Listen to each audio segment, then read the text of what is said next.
golden plough commemorates a much earlier use of this particular ploughing match site. In 1956 it was the site of the World Ploughing Match, and this commemorative cairn was built with stones brought by the ploughmen from the various countries that had come to take part in the competition. The farm was rather remarkable. At over 600 acres, it was made up of only 2 fields, and lying right alongside the main Reading to Oxford road, provided good accessibility. The ground conditions look a little damp and overcast, and everybody was a little bit thoughtful. In fact, the match had been postponed for a fortnight due to wet ground conditions. Nevertheless, the enthusiasts poured in. And it's nice to see young enthusiasts as well, because these are the ploughmen of the future. All types of power unit are represented at the ploughing match. Mechanical horsepower and, of course, real horsepower. 1, 2, 3, 4, 5, 6, 7. Oh, God. And it's always important to make sure that your horses are presented at the very best at a ploughing match, because of course this used to be a way that ploughmen would advertise their skills both as a horseman and a ploughman, because of course if a job was going on a neighbouring farm, it was likely to be offered to the man with a reputation for looking after horses and presenting them at their best. In fact, it's often forgotten that in the early days of farming that horses were very often reared as a cash crop for use in town work. So the horseman would break the animals, get them used to the plough, and just when they were getting really useful, broken to harness, a dealer would come along and take them for town work. This is what you might call the transmission coming out. The collar, put on upside down, and then turned over. Vitally important that the padding is evenly constructed. Oh, and the mobile phone, early version. And of course rations are important. On goes the bridle now. Very important to keep the harness fit, because of course if there are any sore places it rubs on the horse and the horse is shy to pull. Nice to see you taking a close interest in what's going on.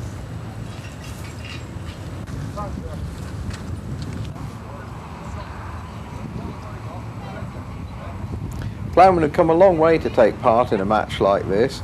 Being a national contest, most of the contestants have worked their way through local ploughing matches, and as winners they've succeeded in taking part in the national class. Another part of the harness now, these balance bars spread the load evenly between the 2 horses so that the load is shared and no side pulls.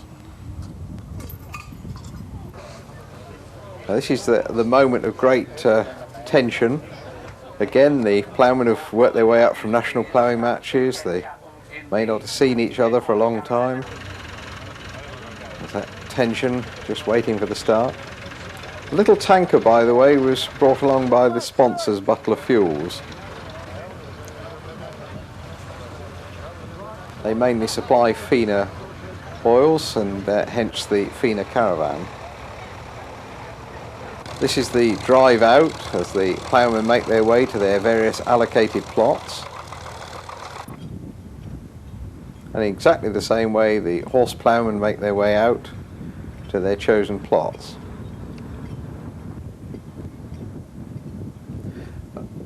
As I was saying, this is a way of advertising your ability, and the original ploughing matches date right back to the time when a new farmer moved in, perhaps took a tenancy, and all the neighbours would come in and give him a day's ploughing so that he could catch up with the field work ready for the winter. And from this grew the spirit of competition between the ploughmen. Get the horse coming up in line. We've got to get the marking pegs in, because of course what the ploughman is trying to demonstrate is that he or she can produce a top quality job of work, we've just got to get the marking pegs lined up. You recognise the technique from taking guard at the wicket in a cricket match. Then of course there's that most difficult moment, pulling a straight start. There are always minor adjustments to be made. Get the plough running level.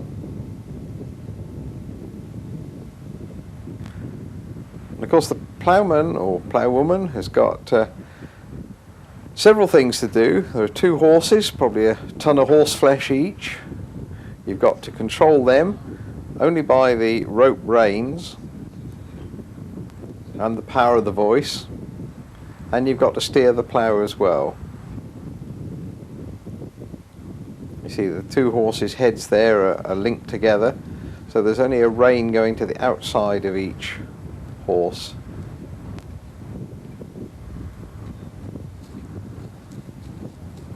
People used to insult ploughmen and say, he's only fit to go behind a plough, but actually it's probably one of the most skilled jobs on the farm, especially horse ploughing, because you've got to use the power of your voice, persuasion, strength to keep the plough running true, and control the horses.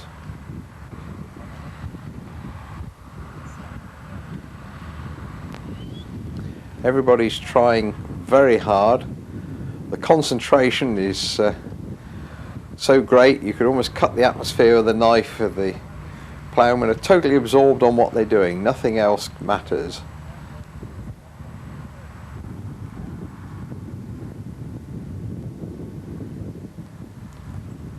The first strike out, just a very part furrow.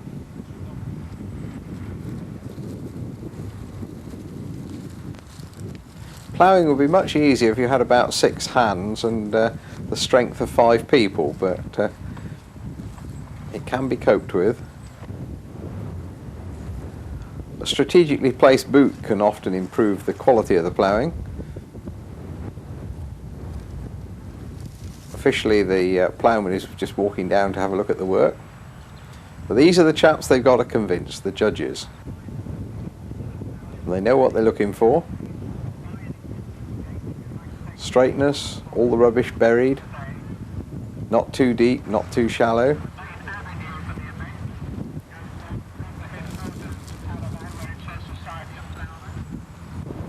And you can see the struggle as you get the plough out of the furrow. Tape measure is a vital bit of equipment to ensure that the work's done evenly. Now this is a fairly unusual technique. Probably younger horses not quite used to their work.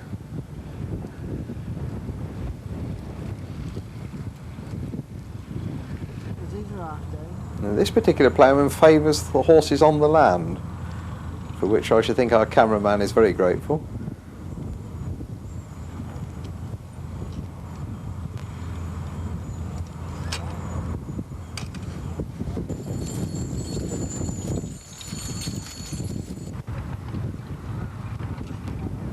You see this one, the one horse is walking in the furrow instead. Again, it's very much a factor of individual parts of the country.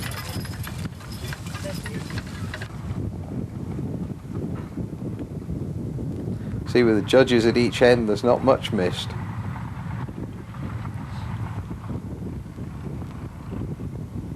Look at that for a bit of quality work. It's a very satisfying job, horse ploughing.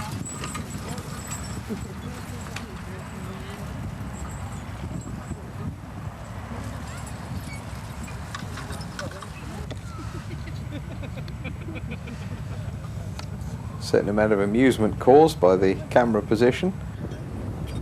It does emphasise the straightness of the work.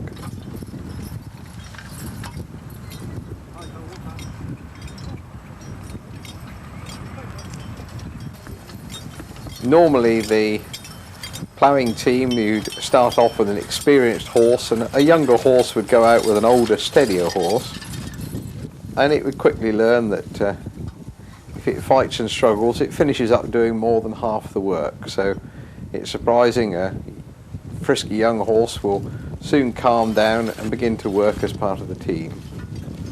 Isn't that a beautiful sight?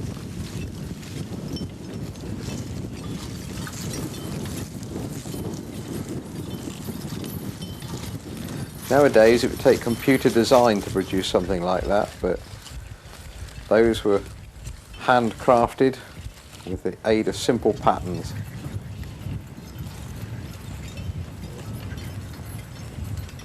The design of the moldboard can have a strong influence on the type of furrow produced. See the knife coulter cutting through the soil, and then there's a little miniature plough body at the front, the skimming off the rubbish and tipping it into the bottom of the furrow, so that you see the work is totally buried. See the miniature plough again there.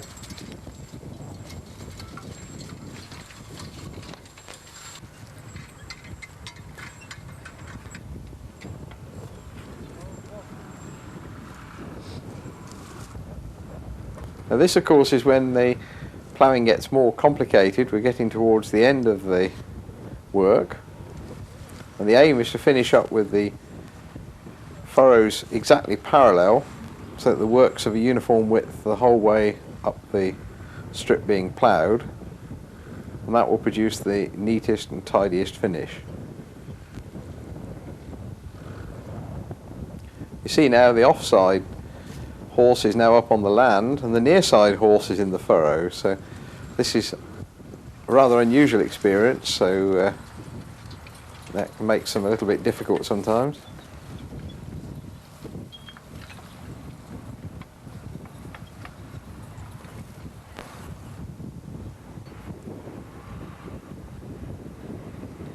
Still total concentration on the work.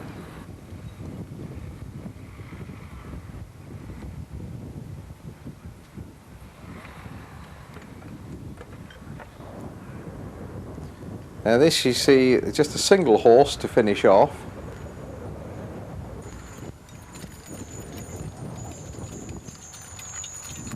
It looks as though that's been very well judged. See the bearing down on the handlebars of the plough to bring the plough out of work.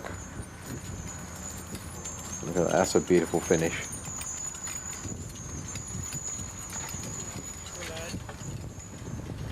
Now that's the moment of pride. You've finished, you've done the very best you can. Well, bar a little bit of work with the boots. And you stand or fall in success by the quality of your work. There's not a lot to be ashamed of there. That's excellent.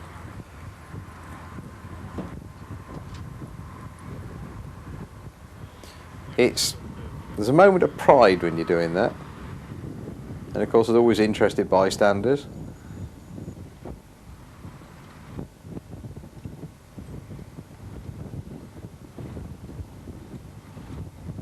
It's a good horse team, if they were really going well, might plough an acre of land in a day.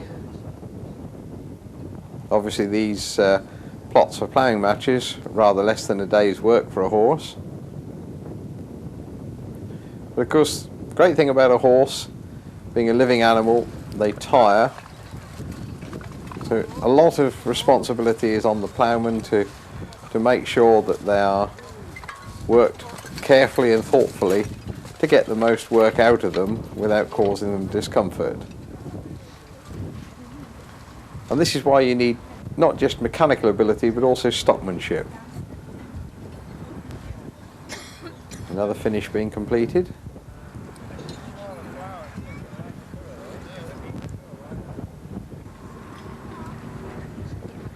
Of course, as you can see, the plough is doing its best to throw the ploughman around, and the ploughman's doing his best to make the plough do the job that he wants done. And that's why you get that sort of shambling gait as you go up the furrow with a plough. You're falling over clods and you're fighting the plough as well. Although when it's well adjusted and the ground conditions are good, the ploughing goes easily and you get superb work like this. But of course it wasn't just horse ploughing that brought enthusiasts to Shillingford.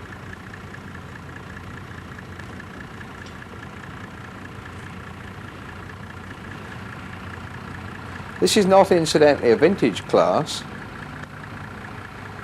but it's a fact that many competitive ploughmen use tractors that would be classed as obsolete for everyday work because they're handier, more controllable, or they give better access.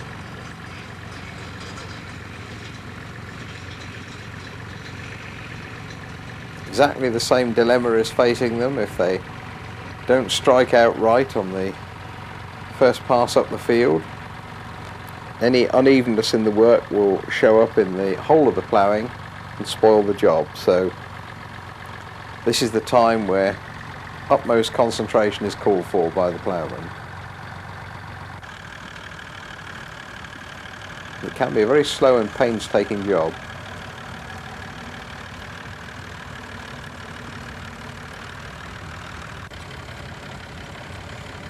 Always plenty of adjustments to be made. If you look at that plough, the top link that attaches it to the tractor is actually a hydraulic ram, and that will be used to angle the plough very rapidly when it goes into work.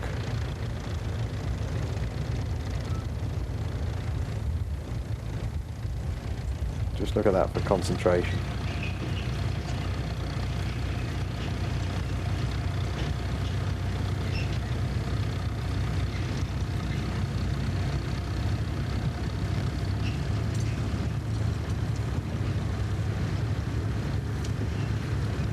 You'll notice that before he looks back to check his work, he stops.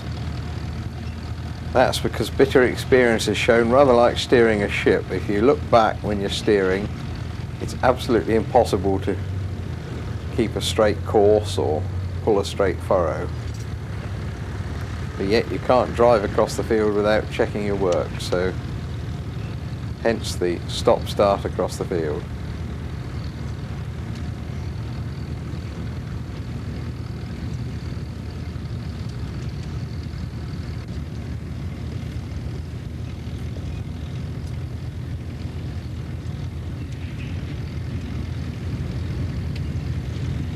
Twin wheels on the near side just give a bit more grip.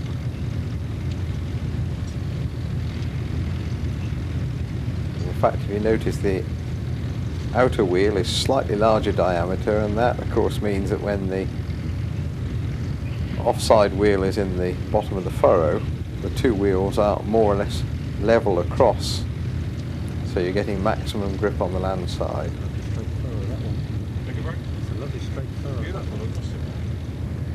And that's the thing, you've always got knowledgeable bystanders that are impressed by the work.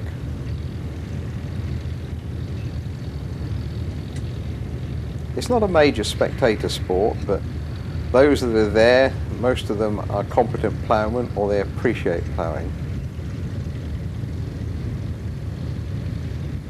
They look back with pride at that, I think.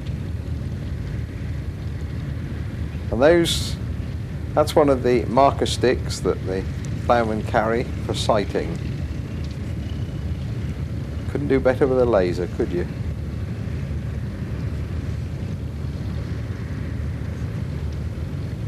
Just take a little bit of rubbish out of the way, because that can spoil the lie of the furrow.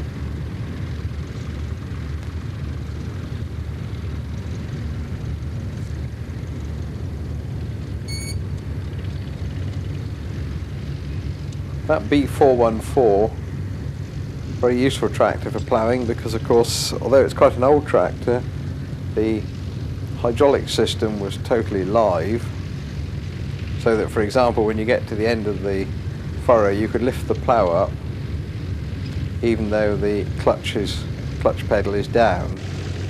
On a lot of older tractors, you used to have to put the tractor out of gear before you lifted the plough up.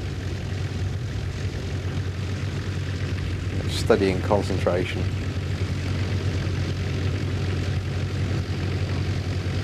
What's happening now is ploughing out some of the ground that was covered by the furrow turned on the way up.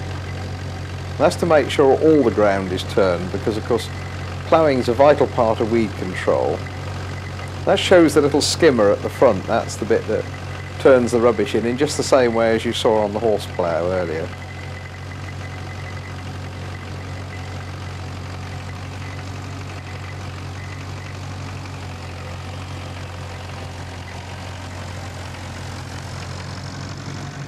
That really is the secret of ploughing, infinite attention to small details. So easy to lift up the plough as you move along, but if you stop and lift it up, you finish up with a lovely square end. And again, that's the chap you've got to impress the judge. I'm just giving points out of 20 now for the opening, and that is straightness and well put out.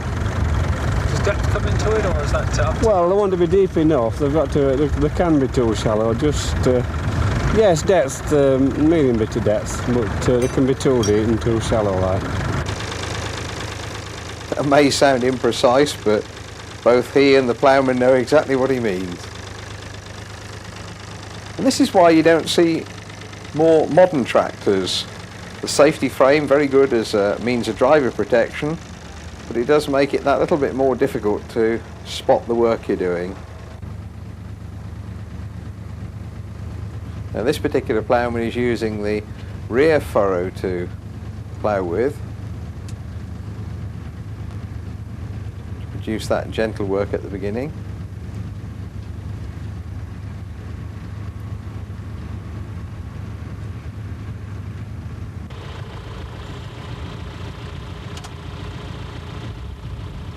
Especially with competition ploughs, it's possible to make a lot of adjustments by lever. That enables the ploughman to constantly make adjustments to get the optimum work out of the plough.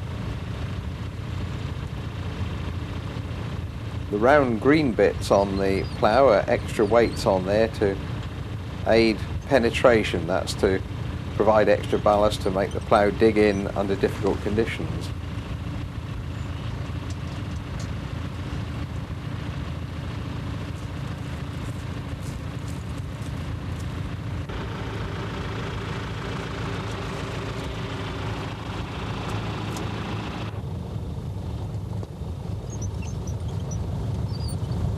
It may seem a slow and tedious job, but it's attention to these small details, the measuring of the furrow width and that little bit of levelling of the linkage, that can make all the difference between a first place and a third place in the competition.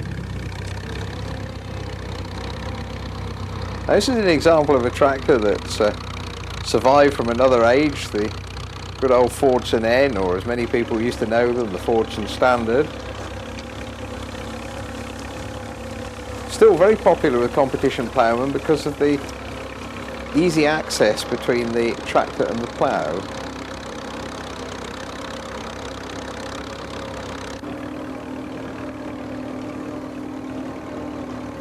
This is a TVO tractor, and the driver is really getting on with the work here.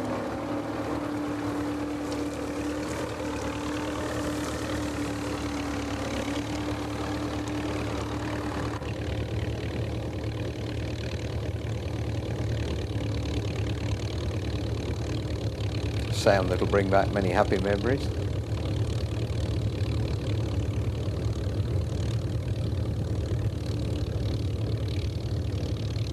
The groaning is the worm drive transmission.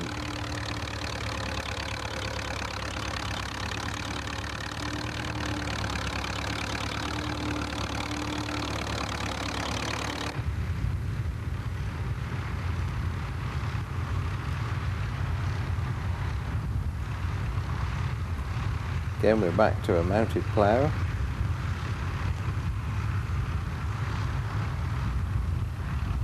One of the last of the true Nuffields, the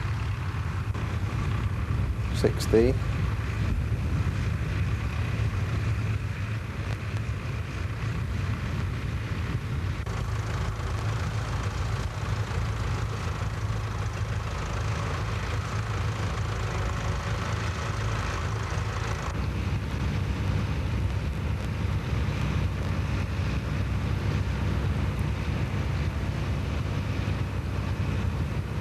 you look at that International, the plough's trying to pull the front wheel away from the edge of the furrow wall, and the driver was just steering a little bit to the left to counteract that force.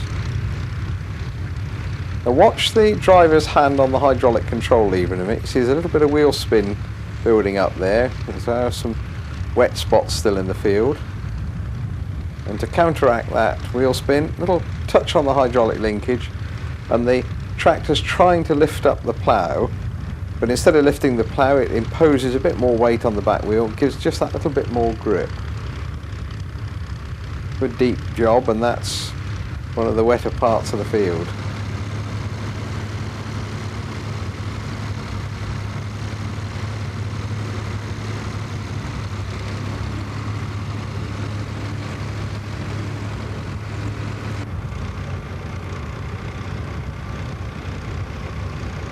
The sponsor's name Firestone on the signs. Now watch the way that plough angles in. There's a little ratchet device on the back. It's digging down very deeply.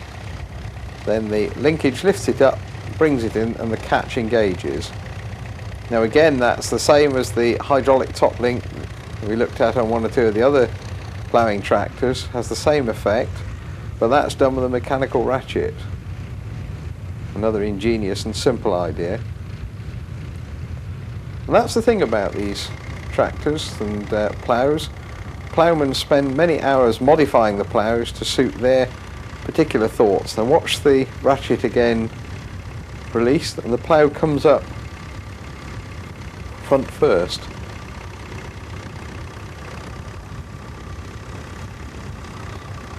Somebody tells me you've been winning some prizes lately, Dennis. Not too many.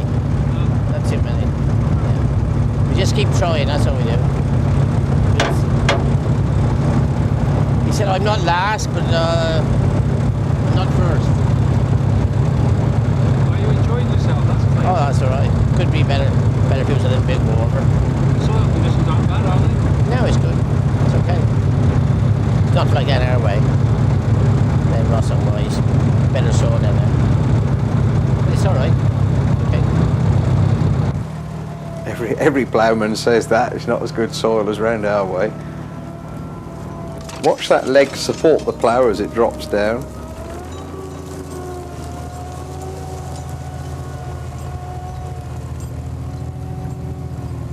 That International tractor would have come in during the Second World War as a lease Len tractor from America.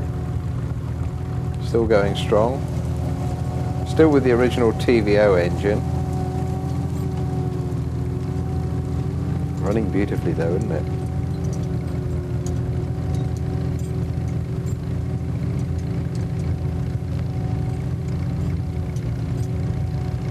You see, compared with some of the other work, that's breaking up the furrow a bit more.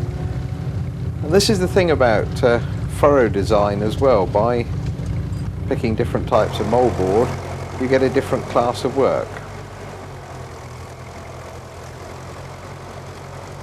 Now here's a tractor, one of Harry Ferguson's 20s. He certainly would not have approved of these concrete wheel weights on the back, nor of the idea of using a trailer plough, because the whole essence of the Fergie 20 was that it had a mounted plough and the forces were transmitted to the tractor. But nonetheless, it makes a very handy little towing tractor, a bit extra ballast needed.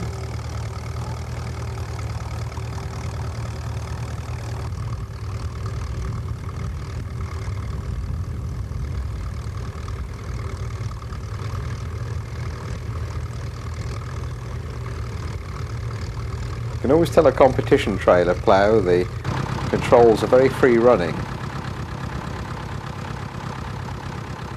We're talking about modifications. This is a rather more drastic modification to produce a useful ploughing tractor. The Fordson N, we saw a TVO one earlier on. This has been fitted with a Perkins diesel. That actually makes the ploughman's job a little bit easier because he hasn't got to worry about the temperamental TVO engine overheating or running cold and misfiring, which means he can give more attention to his ploughing.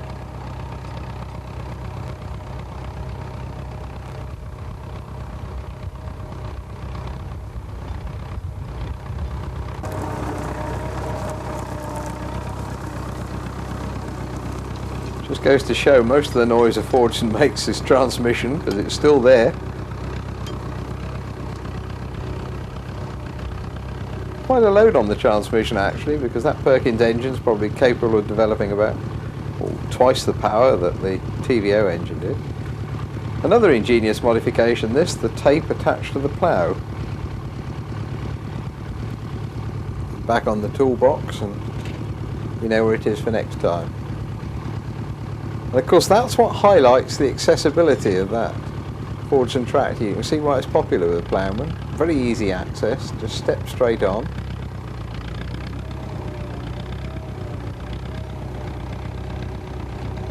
The rope pulls a trip that makes the plough lift up.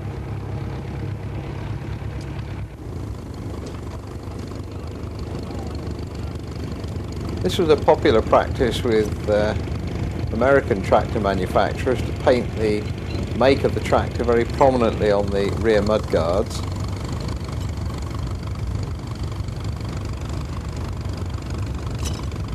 This would be a Canadian built Massey Harris.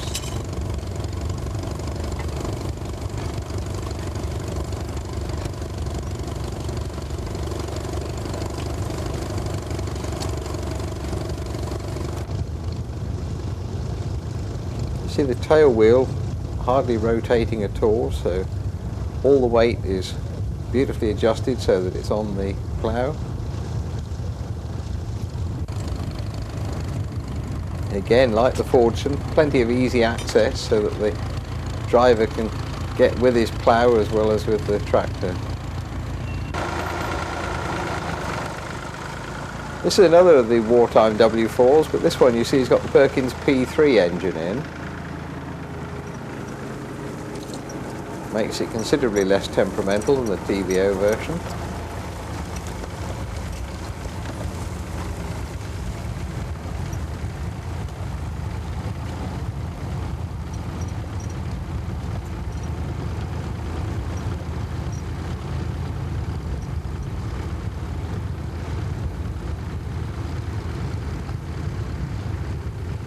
You see how the furrow's breaking up more. Now that not only is the soil being inverted and aerated, but it's also being broken up as it comes off the furrow, so effectively one stage of cultivation is being carried out.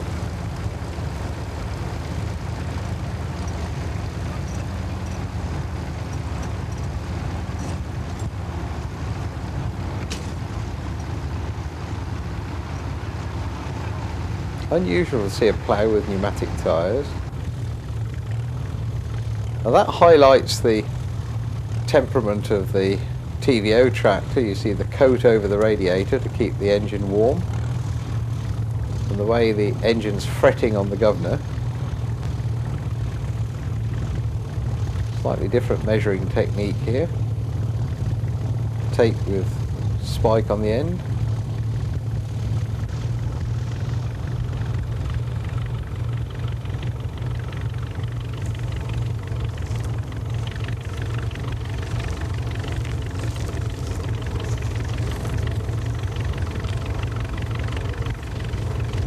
Fordson's running nicely, isn't it?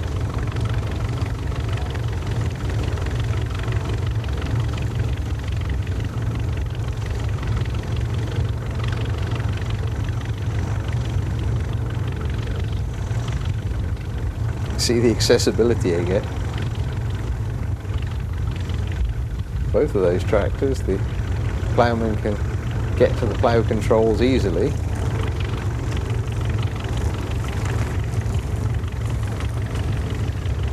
Quite apart from the access for competition ploughing, it's also quite useful for field work, because it means you can adopt a number of different positions driving the tractor, so you don't get quite the same cramp as if you're stuck in one fixed driving position.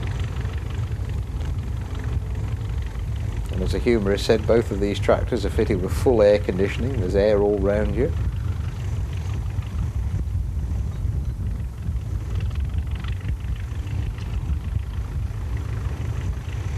Just occasionally you see the trip doesn't work, and that's very frustrating because the plough's back down on the ground. You've got to get it up again, just ever so gently. Yeah, that's sat on the latch.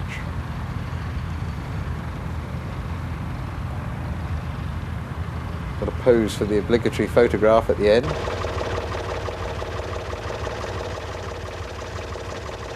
And this is the moment of truth when the judges award the final lot of marks.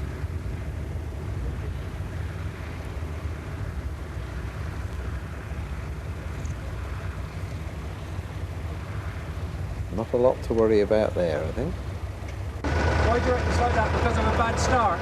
Was that hard patch where they've been loading all the time, see? And you've been fighting it all day, because when you hit the hard patch, she tries to go the easiest way, which is out of it. Yeah. So you're fighting it all day to try and keep it straight. And that last run down the field is, you've got very little soil in the back one, and nothing much hold in the front one. And it's extra hard to fight it. And that's the result of it. You've got to be man enough to handle it. I aren't man. That's the sporting attitude of a true sportsman. Oh, that's the way it goes, isn't it? Well, your trip to New Zealand's secure, so you're alright. Oh yeah. But it's all nice and well wherever you go, isn't it? The trip to New Zealand was the World Ploughing match, where despite his doubts he did rather well.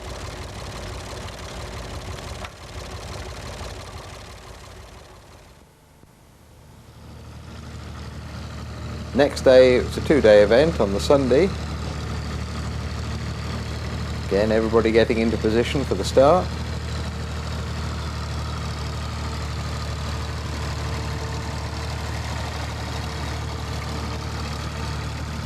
You can see what an ideal field this was for both competition ploughing and for demonstration ploughing. Enough room for it all to take place in one field. This is today's ploughing outfit.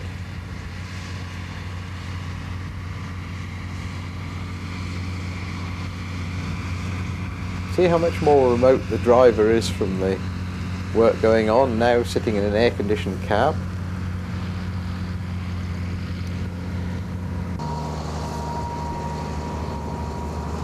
Needs a bit more room to turn round, but can do an awful lot more work in one fell swoop.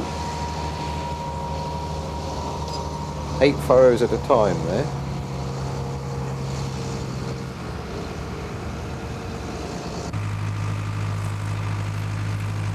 But there were smaller ploughs on display as well.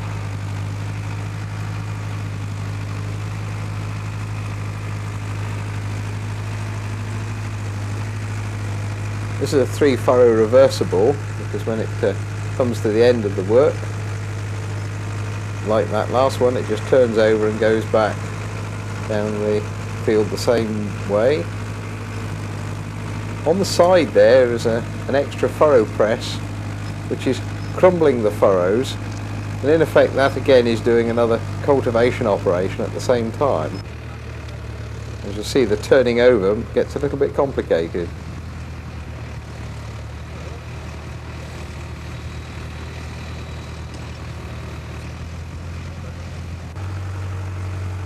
And that's the trend today, to try and do 2 jobs at once if you can.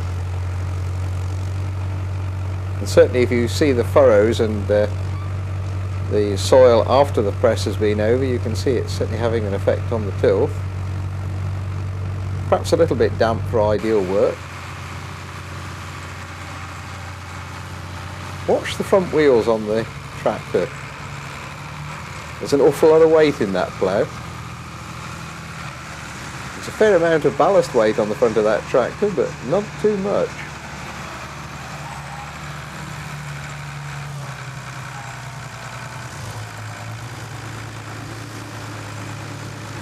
Very important on a tractor like that, when the back is open like that. The fatal mistake is to have it about half open and then lift the plough up. There's always a risk of breaking the glass then. And again, over she goes.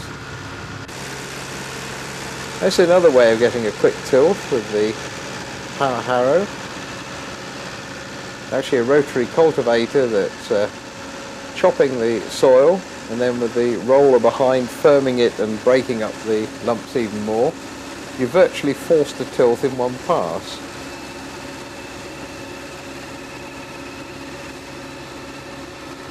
And this of course can buy you time in a year when conditions are not ideal. The whole essence of competition ploughing is to leave the furrows well set up so that the weather can get to them, but sometimes time can't wait for that. And this is a reversible class going out. Look at that horse logo on the door.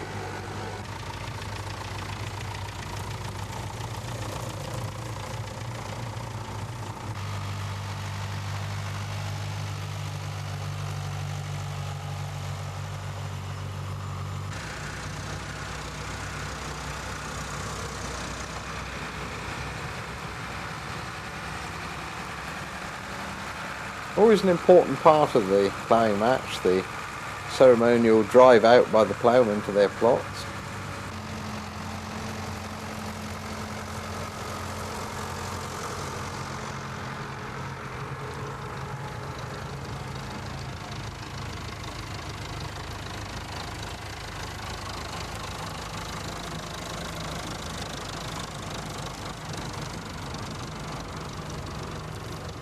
Now to control a reversible plough like this, you usually need more hydraulic services, and as a result you'll see most of the tractors are much nearer current production models, but still the same marking out goes on.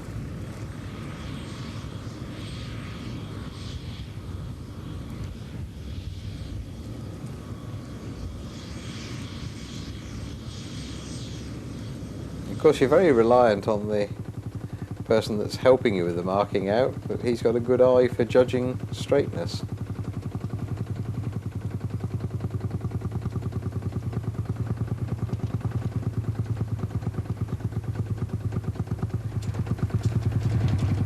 Typical bit of Continental semi-diesel.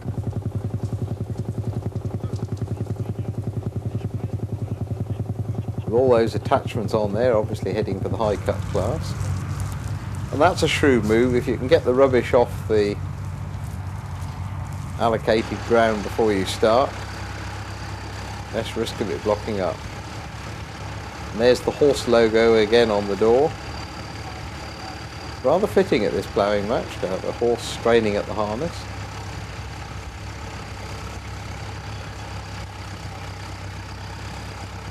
See how tractor design has evolved with a four-wheel drive tractor.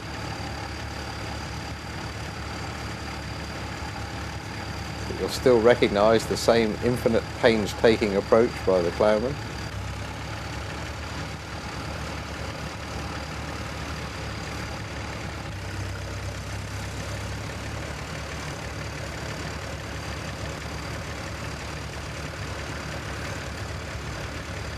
In one way, it can be argued that one-way ploughing is simpler, but in fact the way the plot is set out, there's a lot of short work to be done, and of course it's vitally important that the two sets of bodies are adjusted so that they match up to produce even work. So whilst in some ways it's easier, in other ways there's a lot more complexity to a reversible plough.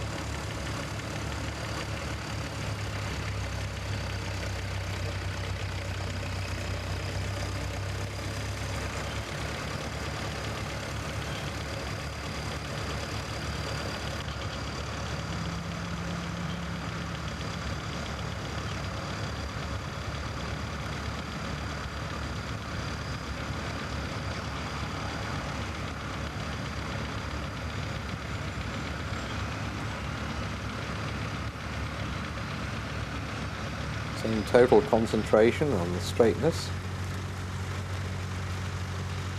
and the same straightness. And a superb job.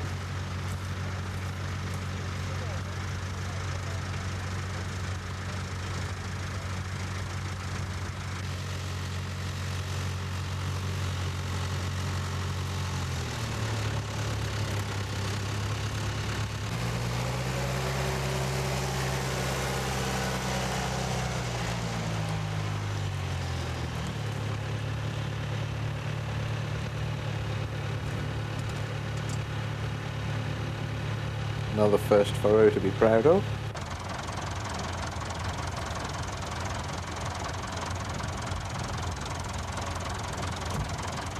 Surprising how many miles a judge walks on a competition like this. They get the adrenaline while they're judging, but at the end of the day they're totally exhausted.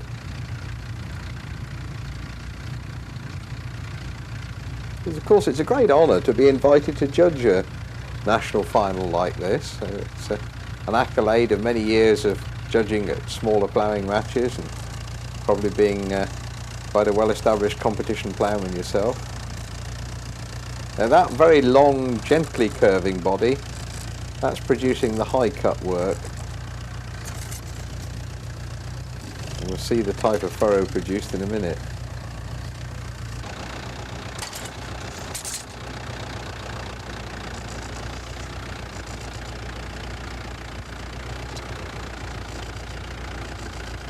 See the gentleness with which they drop the plough in.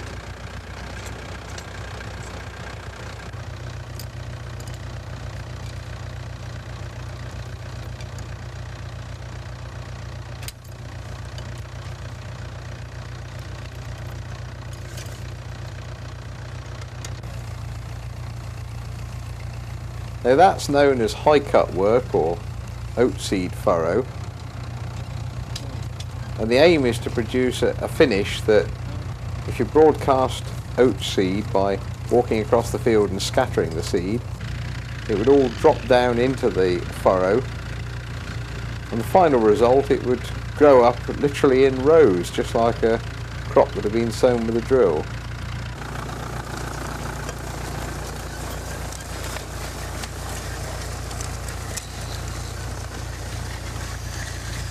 Not a common form of commercial ploughing these days, but probably the prettiest to look at, and still a very popular skill with ploughmen to get their hand in. You're allowed to carry the rollers and the sliding weights that all help to form that beautiful even furrow.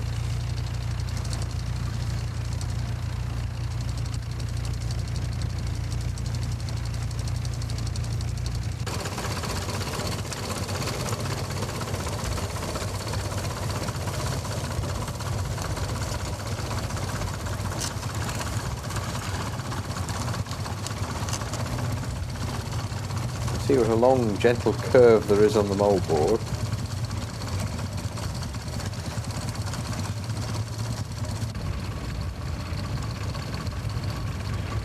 You see, the sort of furrow that's produced is a function of how long the moldboard is and how much twist it's got, and the forward speed of the plough.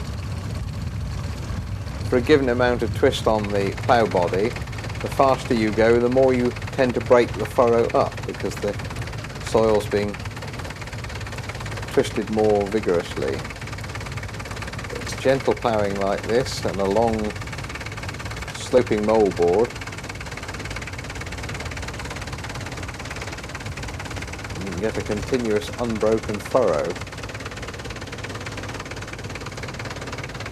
In fact, the ultimate party trick is if you're ploughing matted grassland, just occasionally you can get an instance where the furrow falls back after it's been ploughed as one long continuous length.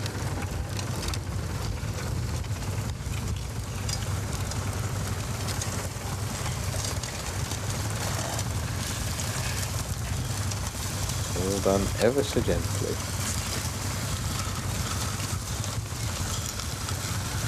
Those weights on the chain drags along, and any loose bits of straw, the idea is that the straw is trapped under the chain, held down, and then the furrow ploughed over, and that helps to ensure that the straw and other rubbish is buried.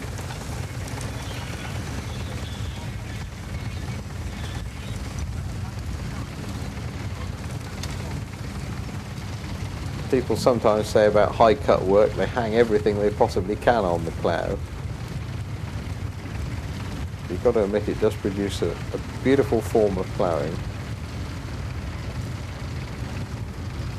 Nice to see the horseshoe for luck on the toolbox.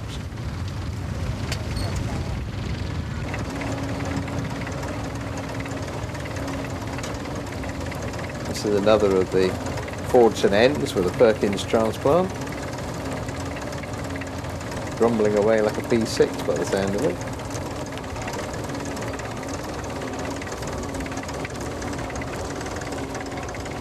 And that gives you that very slow, steady and controlled pull.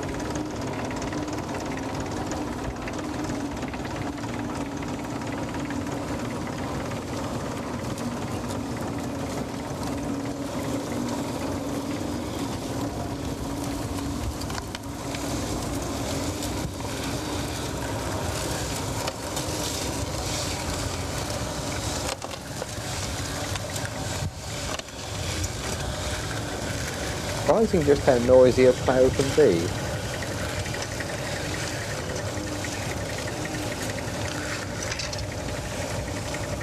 There's actually quite a bit of friction between the soil and the plough body.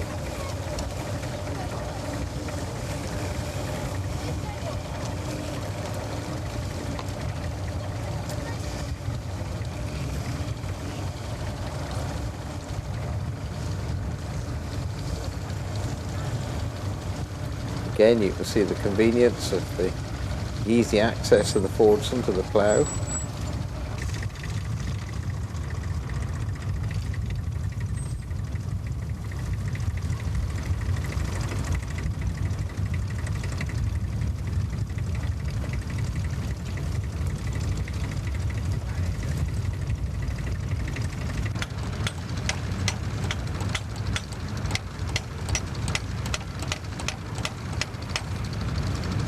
Same total concentration on the job.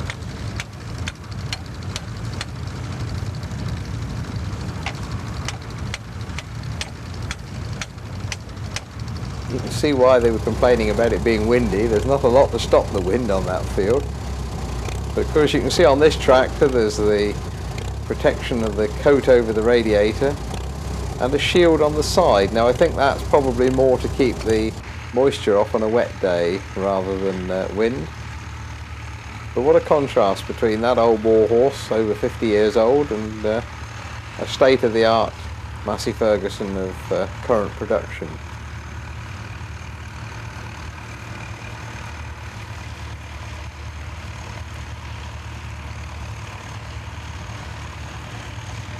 Certainly four-wheel drive available there.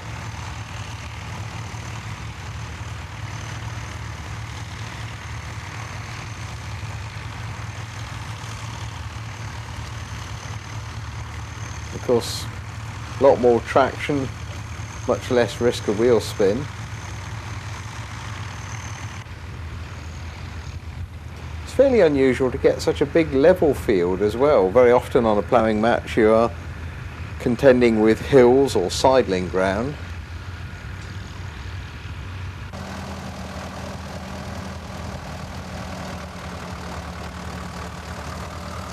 Another of the four-wheel drive exhibits.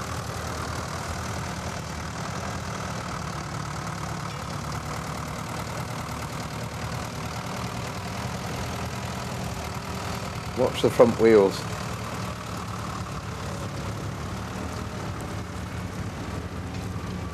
See, tractors are built so that when the plough is in work, there's a reasonable proportion of weight on the front wheels, but yet there's enough weight on the front wheels that when the plough is out of work, you can still steer the tractor. But sometimes it can be a fairly fine judgment working out just how much ballast to have on the front.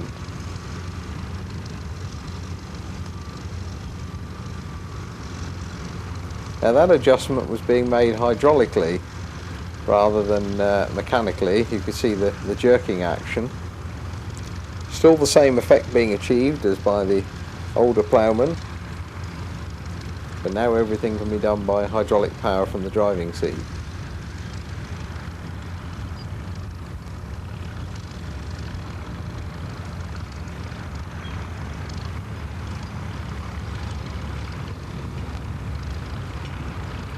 Certainly the vital foundation of the arable farming year, good ploughing,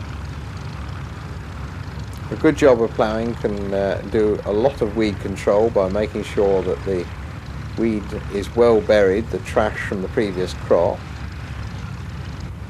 And it also makes the number of cultivations needed fewer than if the ploughing's not been done well. So even today it's still a vital job to make sure the ploughing is up to scratch.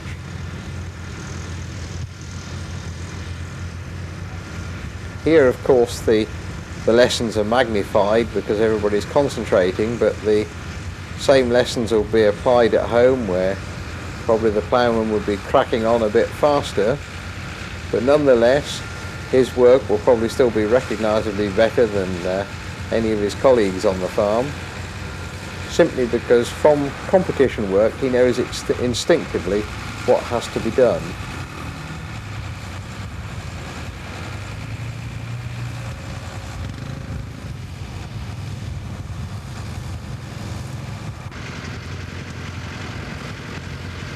Again, there's a tractor steering over to the left to counteract the plough.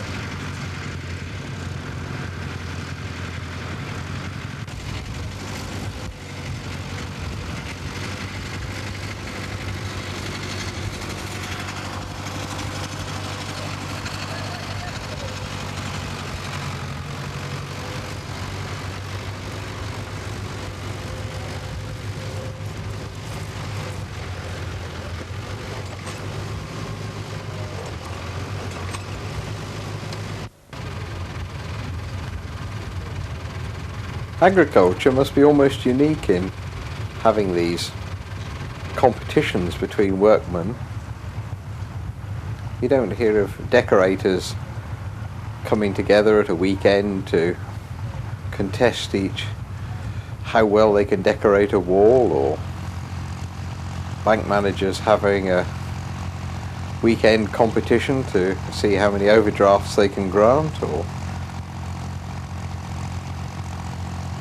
other industries work's much more serious. But I suppose it's a craftsman's pride that they carry on still having these ploughing matches.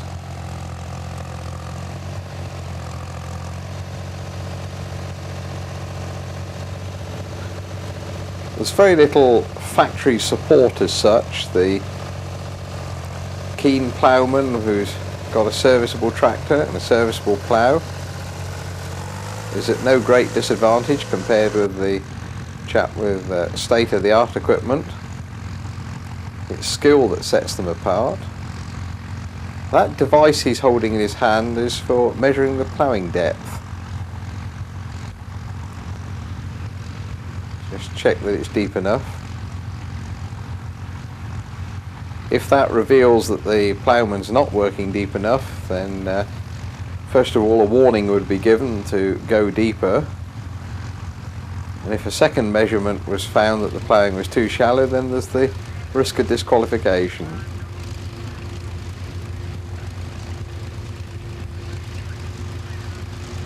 Good old warhorse that David Brown.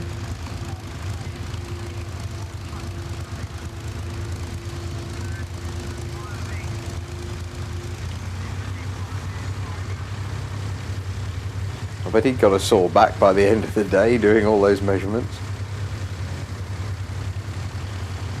And again, the judges and stewards are all enthusiasts. Most of them are keen ploughmen before they become stewards. And that's the great thing. It's an entirely voluntary effort, the ploughing match. Dedicated enthusiasts. Now look at that razor back. That could only be a bit of oatseed furrow.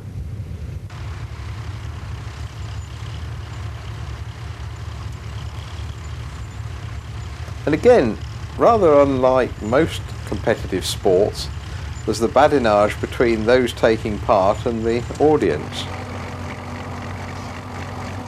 I know in football matches the audience often offers advice to footballers, but the difference is that in a ploughing match often the advice is useful and well meant. It's usually offered in a rather more friendly spirit too.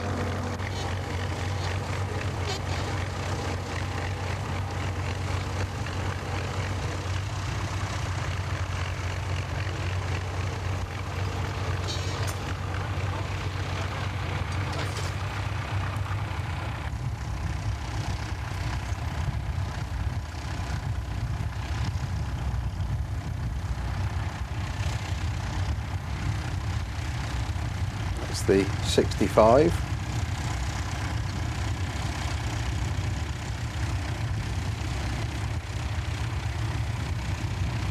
Not a tractor you normally associate with trailer ploughing, but again, doing a good job. You can see why access is a little bit more restricted than on older tractors.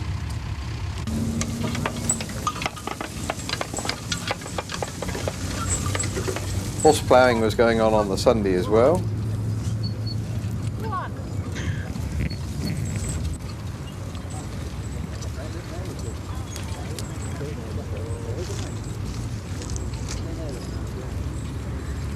Of course, you can see the great difference that tractors represented. With horses, you've got two horses that tire. They need a lot of preparation. And they'll put in a reasonable working day, but you cannot realistically ask horses to work overtime ploughing. A good day's work and they are exhausted. But with a tractor you can keep going at night as well if necessary. And that represented the progress that's being made. Although I'm sure most horsemen would not agree that progress has been made. Not for nothing is it called the internal combustion engine.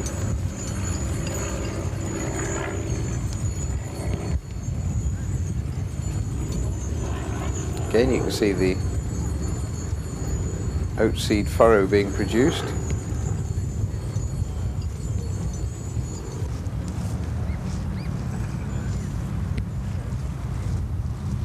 The day's horse ploughing involved walking something like 14 miles behind the plough. Now a 14-mile walk in a country lane would be a long journey, but you see how rough it is there. You can see why the arrival of the crawler tractor represented progress. This is the Caterpillar D2.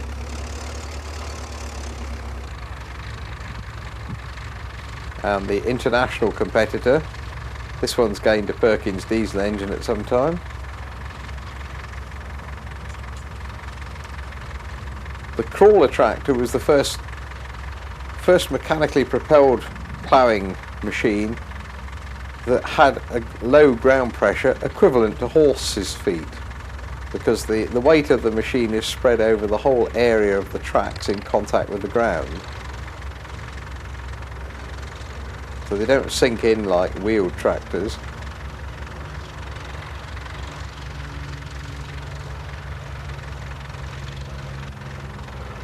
Track wear is obviously a problem. There's a certain amount of abrasion between all the pins and joints. But nonetheless, the arrival of a cheap mass-produced crawler certainly made a lot of ploughing possible. And again, both that Caterpillar and that International date from the wartime period. And when they first came into the country, they worked hard. They'd be driven possibly by two drivers in turn. And in many cases, they'd be worked right through the night to get as much ground as possible ploughed under difficult conditions.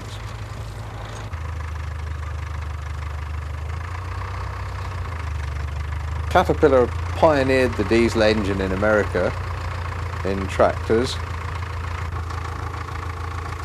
Produced a long stroke, very torquey engine.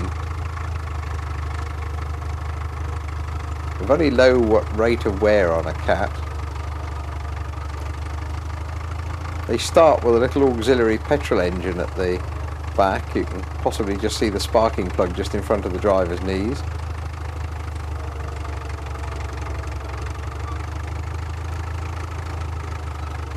You always felt when you drove a Caterpillar that almost nothing could stop you, and with a matched implement that was probably the case.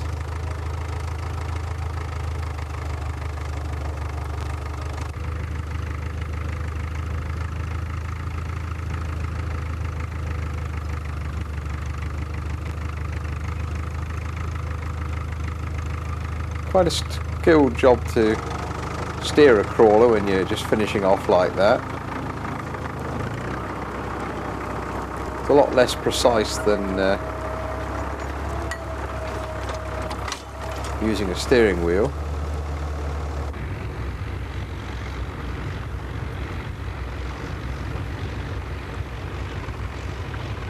With that particular plough and the crawler combination, a lot more commercial, the ploughing.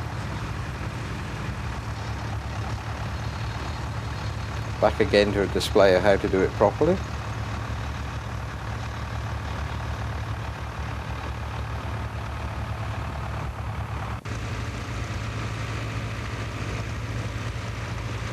Again, you can see a little bit of left lock on the steering to counteract the drag of the plough.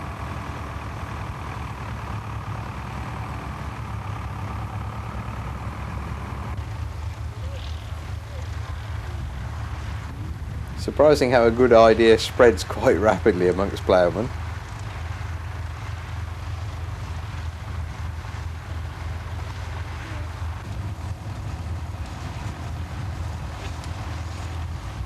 Ingenious idea. The weights on that plough are actually tractor front weights.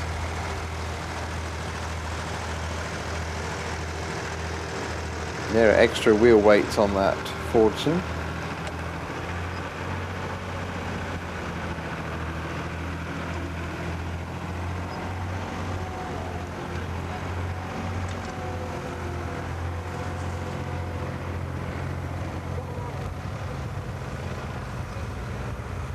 Just getting to the point where we've got to start finishing off now.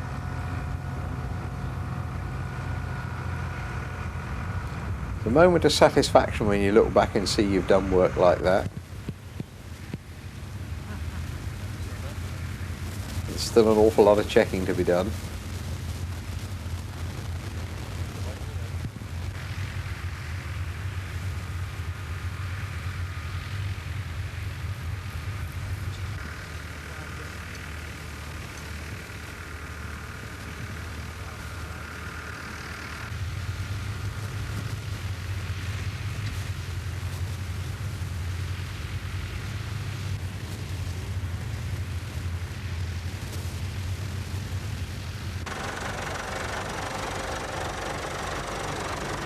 So you gain a lot with modern tractors, but it's not without trade-offs, because of course the wheels are much wider on modern tractors, so there's a certain amount of damage to the furrow. But of course you don't necessarily need wheels. We saw the Caterpillar diesel tractor of the 1930s, and this is the Caterpillar diesel tractor of the 1990s. No more steel tracks with pin joints to wear. These are rubber tracks, and there are air springs on there to give you better suspension. The great advantage over other crawlers is that can be driven on the public highway without damaging the surface of the road. But just look how much work it does in one pass.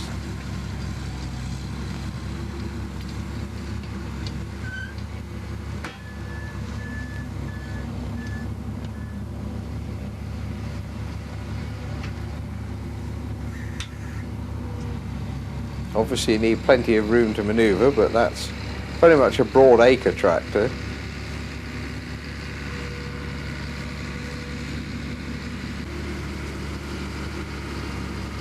Ten furrows at a time. See the flight of stairs at the front for the driver to climb up to the cab. He's sitting in there totally insulated, plenty of room to carry a passenger, and very isolated from the work. Compared with the horse ploughman, he's a lot more remote from the job in hand, but also compared with the horse ploughman, he's getting a lot more ground ploughed in a given time.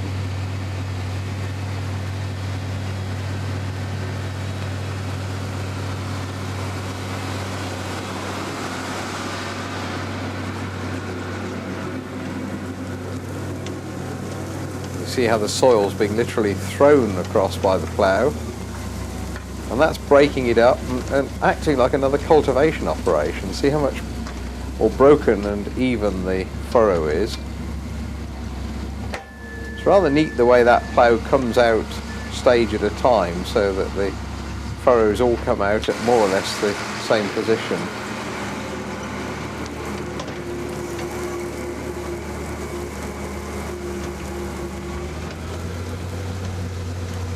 And yet recognisably, although that plough is an awful lot bigger and so is the tractor, you can see most of the ingredients in that plough if you go right back to the horse ploughing.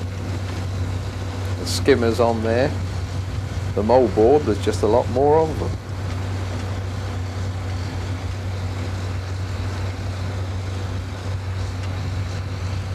That certainly covers some ground, doesn't it? If you're inside, the view's just as impressive. Probably what's really most impressive to a tractor driver is the silence. When you consider how big an engine there is in the front of that tractor, it's quite remarkable how quiet it is from the driver's position.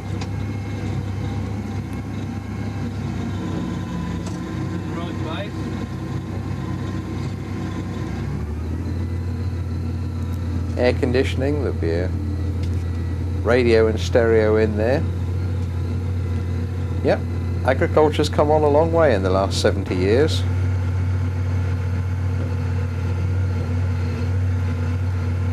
But of course there is a downside to it. There are a lot fewer people involved in agriculture. But one machine like this can do the work of perhaps 15, 20 horse teams or more.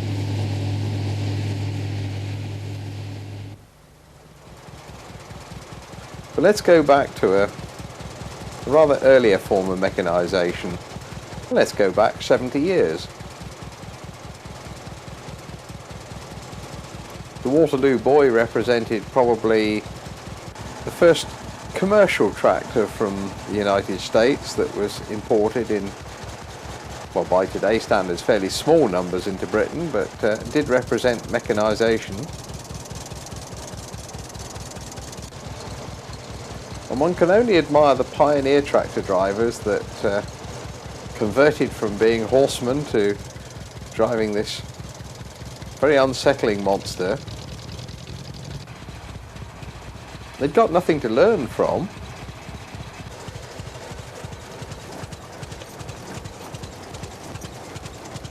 Feed the hand clutch in.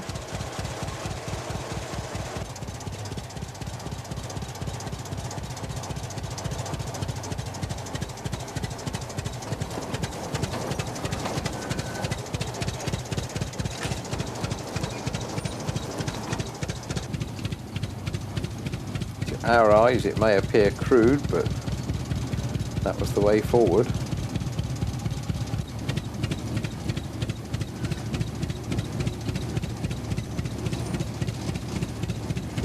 Just imagine the leap of faith to buy one of those machines when status had always been measured in horse teams and quality of your livestock.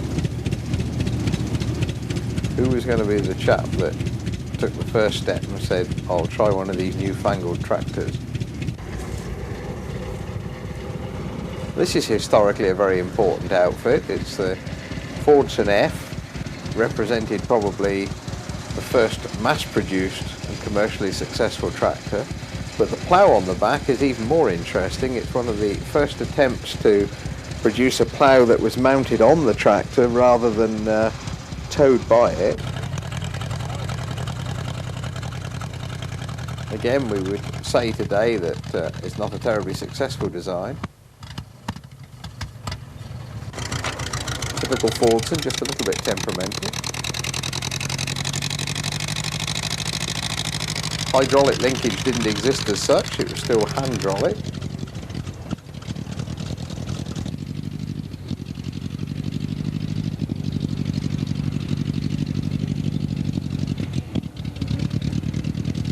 Well, this is the Minneapolis Moline UD tractor, but rather an unusual power unit. This has got the British Meadows diesel in, and as you can see, it's grafted onto the American built back end and produces a pretty substantial and powerful tractor.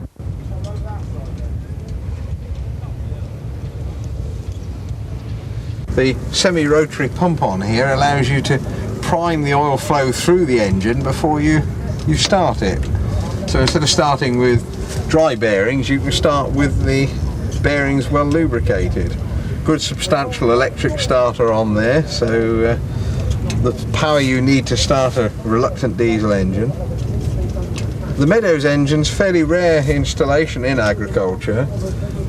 Did appear in one or two crawlers, but basically it was a heavy-duty industrial engine. This is another feature which was always a recognition point for the Minneapolis, the hand clutch. Instead of a foot clutch, and this allowed the driver to stand up and get a good view whilst operating the clutch rather than having to step on a clutch pedal.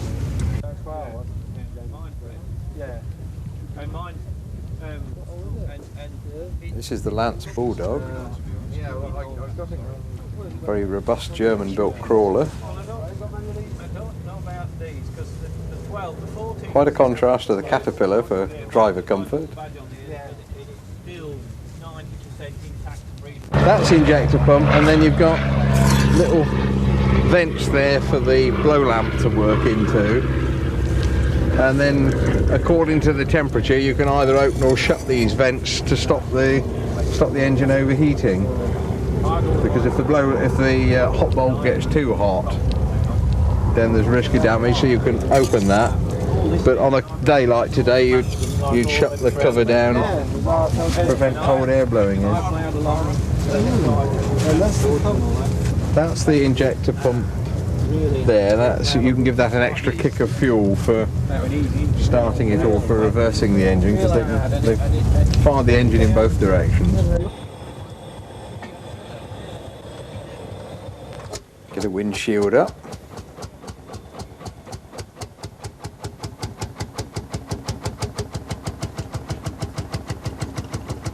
When the bulb's hot enough, it's a very easy tractor to start. It just bounces back. It effectively backfires and starts running.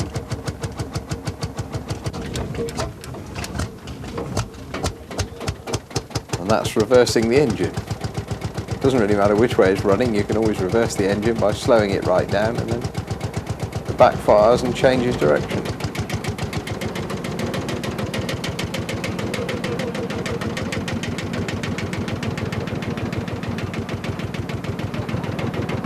That steering wheel is actually there just for starting the engine. It doesn't actually perform a steering function.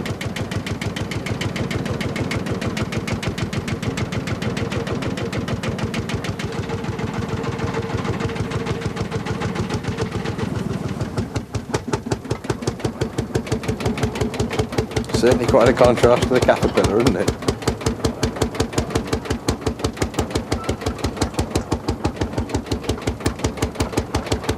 This would date from, what, early 1930s, I expect. They did have a formidable reputation for being almost indestructible. This is the starting procedure for another machine That's blotting paper with saltpeter on it. Pretty robust. And that forms a preheating system for starting a field marshal, or the Marshall engine. Like the Lance, it's a two-stroke diesel engine, but unlike the Lance, there's a little bit more compression to it.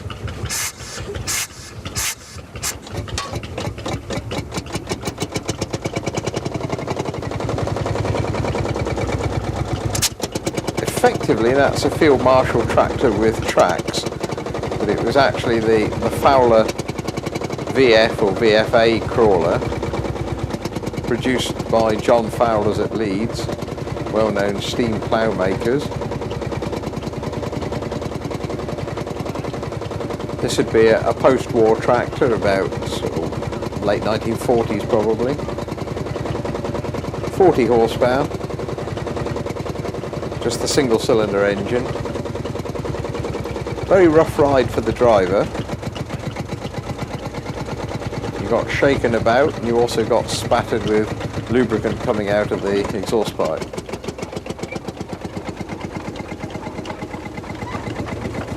But on the other hand, a tractor that would go to work and it would achieve a lot on a farm.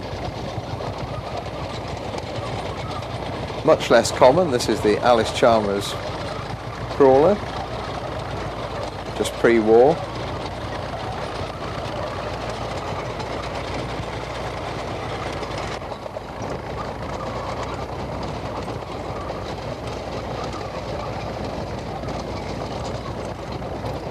As part of the country fair theme, there was a parade of vintage tractors each day. Another curiosity, this is the Oak Tree Appliances, the Ota, which later became the Singer Monarch. Ford engine.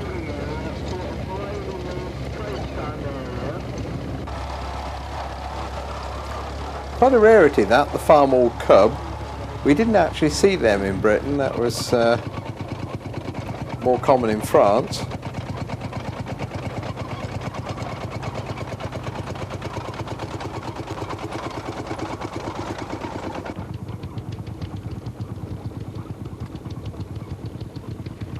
A delightful assortment. That bluey grey tractor at the rear, that's the David Brown Airfield tractor, the Taskmaster, also sold as an industrial tractor.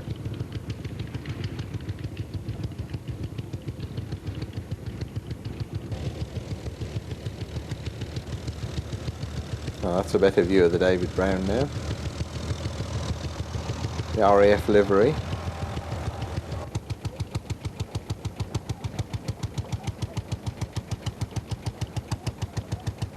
As Lance always claimed, the minimum of moving parts on this tractor.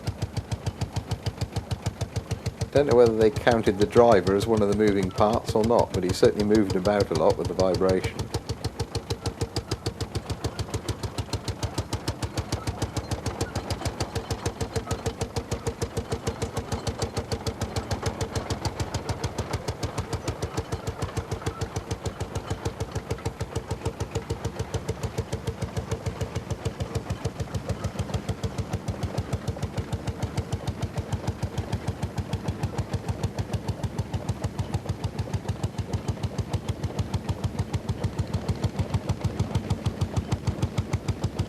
The few Lance Bulldog crawlers that were over here before the war did earn themselves a formidable reputation. The spares backup left a bit to be desired during the Second World War. This again, another shape of things to come. It may look crude, but it laid the foundation for mechanisation of agriculture.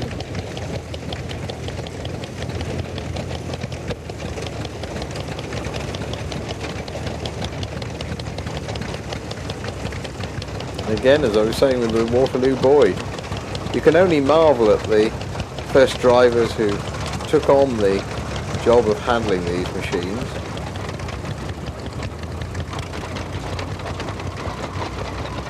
We've seen the Caterpillar D2, now a D4, with a rather nice contractor's cab.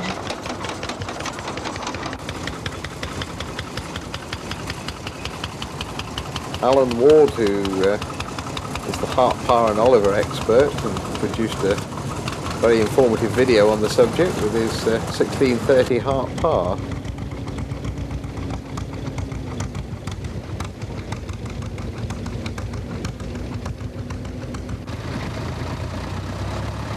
There's the big Meadows on the move now.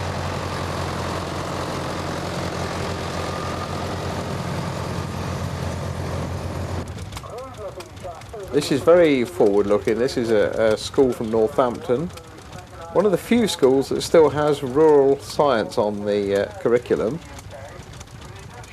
But they've actually made a thing of it from technology, so we'll see a bit more of their display in a minute.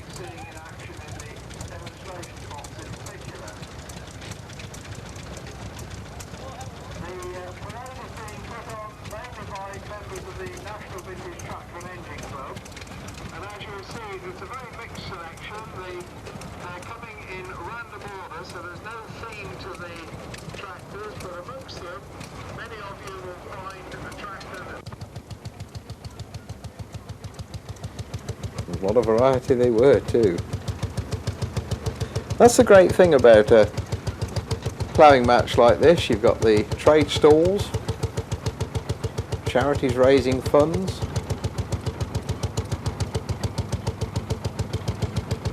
Commemorative models. It's very like a miniature agricultural show, but the difference is that the conditions underfoot are not quite as you would find at a major agricultural show.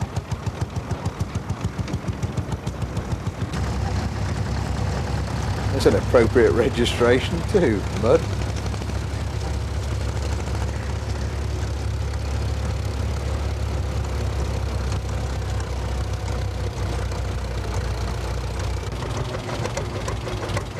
Another of the broadacre machines, the John Deere D. And that was the short-lived Turner Yeoman of England, built at Wolverhampton.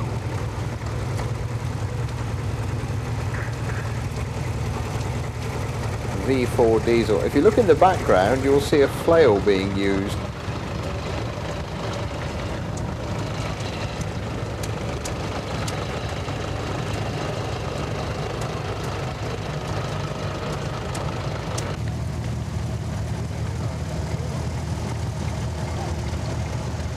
These tractors were brought along mainly by enthusiasts from the Thames Valley group of the National Vintage Tractor and Engine Club.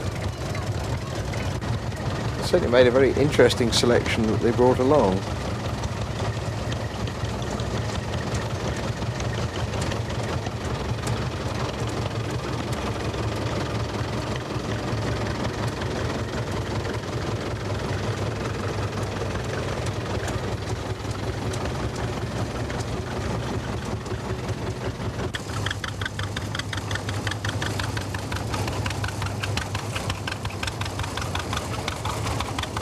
Yes, you look at crude machines like that and you wonder, will mechanisation catch on? But it did. Design improved very rapidly.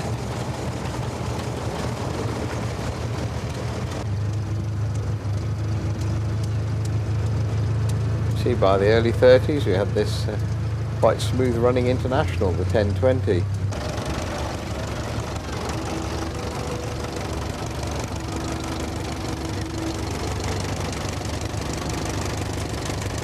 Quite an early Case, and of course the name is back today with Case International. And of course we mustn't forget the stationary engine that represented the power source on many farms until the spread of electricity.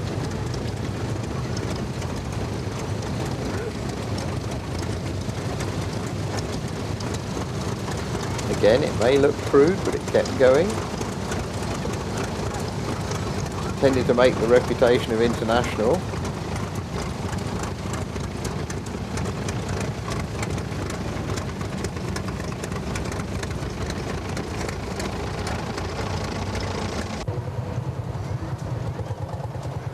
Well, we saw the Lance Crawler. This is a rather later wheeled Lance tractor.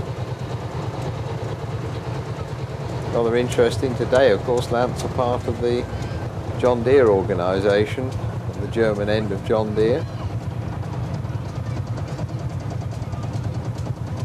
There's another smaller Lance.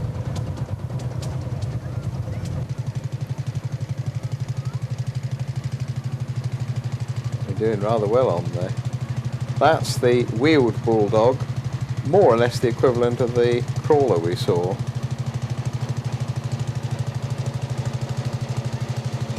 Still with that very characteristic single-cylinder semi-diesel.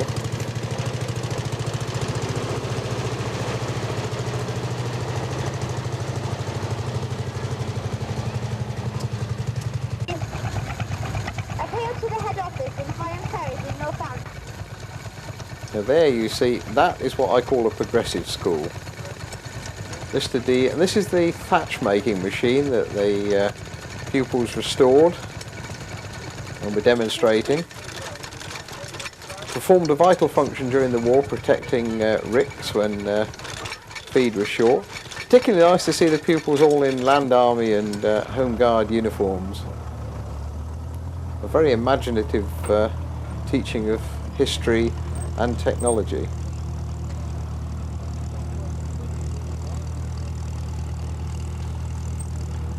And of course, it's only 2 days, so Everybody's got to start packing up and heading for home.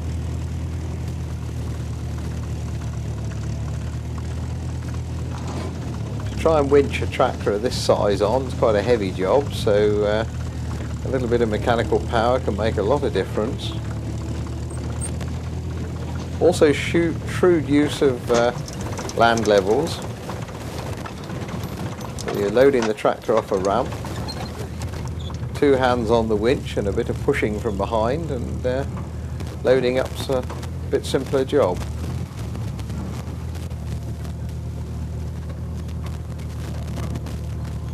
Just goes to show that not every tractor has yet been restored. Still projects waiting to be done.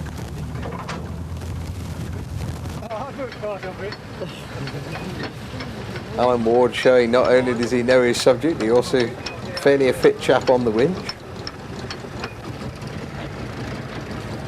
It's a good view of the small gear wheel driving the internal tooth. Plenty of wear there. And that's a bit of a rarity, the little comma 2-stroke.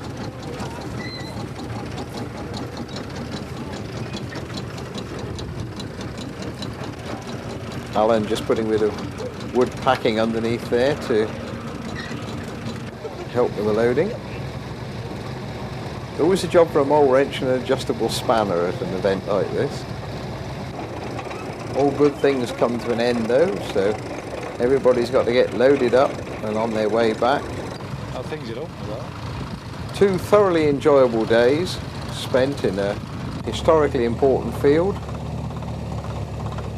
Brought a lot of people together, a lot of interesting machines, a lot of friendly competition. But now everybody's got to get loaded up and home.